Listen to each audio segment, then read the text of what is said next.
Hi, this is Jack Downs again with a little pre-video about a class which I may not be available at Friday, April 5th. And there is a video which I will be including in another link in this email that you would have received about this online lessons. A video where I go through the presentation and the exercise for the box model. Background images, which we did earlier for Wednesday's class, is interesting and fun, and maybe you'll use it. Box model, which is this class, is perhaps maybe not quite as interesting, but probably a lot more important, and you certainly will use it. At least use it to improve the spacing in your documents. And understanding of it is very important. Yet the exercise is to play along with me one, so you don't have to, you're not doing independent work, and if you play along with me and complete it, it will get you credit on the next quiz, which I'll discuss in a minute, the quiz. Unlike the background images one, though, all you need is Notepad++ for this one, or your own code editor to play with and work with. So keep that in mind as you're working on the CSS. And you have an HTML file you'll download to do it. And you should have a handout on it, which looks something like this: box model practice. It's lots of numbers in it, and it can be useful to look at the handout or download it.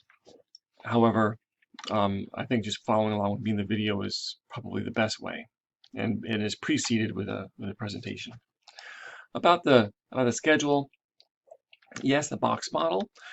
So there's a video about that. That video, of course, comes from a previous online version of this class. It may mention dates. It may mention Moodle. You, of course, can download the files from Brightspace, the file you need from Brightspace, and/or the Google Drive, linked Google Drive, which is easier to use actually. The file you need for this. So don't be afraid if it mentions Moodle. Don't be surprised if it mentions Moodle and so on. That doesn't really matter. What's due for this class otherwise? You were to have read chapter 14, and I say again, read chapter 14 as you continue in the future.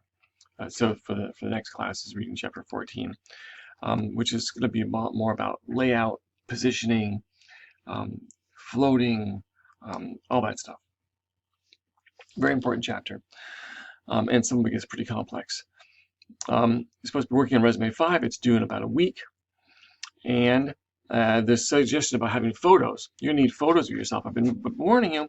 You definitely need photos when we move into Resume 5. So what about the quiz? Let me tell you about the quiz.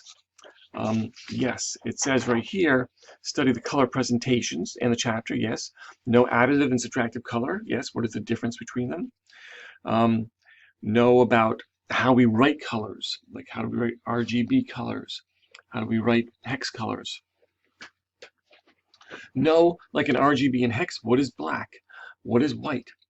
Know about RGBA and what an A value of a certain amount would do, like at 1 or 0 or 0.5. Know about some very basics about hex counting, like what are the biggest and smallest numbers in hex counting. Then, in the color presentation, there was a chunk about the meaning of colors. So you definitely need to know, like, what is it emotional? Pick a color, and what is its emotional meaning? What is that? What are we talking about there? Can you give me an example? Give me an example of an institutional color and a meaning, or a cultural ethnic color and meaning. You definitely need to know what is the value and saturation, and there's some other terms for those too. Value, hue, and saturation, what those things mean. Complementary colors, for instance, monochromatic colors. What is the relationship on a color wheel with those things? Adjacent or analogical or analogic colors. Those basic color schemes. All right, so then there's a couple of questions about more advanced selector types. So you should read through the chapter about selector types, that portion, which is in the color chapter too. More advanced selector types. And what else? I'm going to ask you, oh yes, here's the big one, to write down on your index card. You may use an index card as usual. You definitely want to write down how this link styling, the order of link styling. We tend to start with the plain old A for text decoration none, so write that down, and then also write down the order of the styling and write yourself some examples so you can do link styling if I tell you to make certain colors, make certain link states certain colors, for instance. And I will ask you about, I may ask you about HSL color and what do those letters stand for. I guess that's about it for the quiz. So that's what you do to prepare for the quiz. You'll be happy to know on this color quiz, there is no relative paths or relative links. And then I will certainly be back in class for Monday.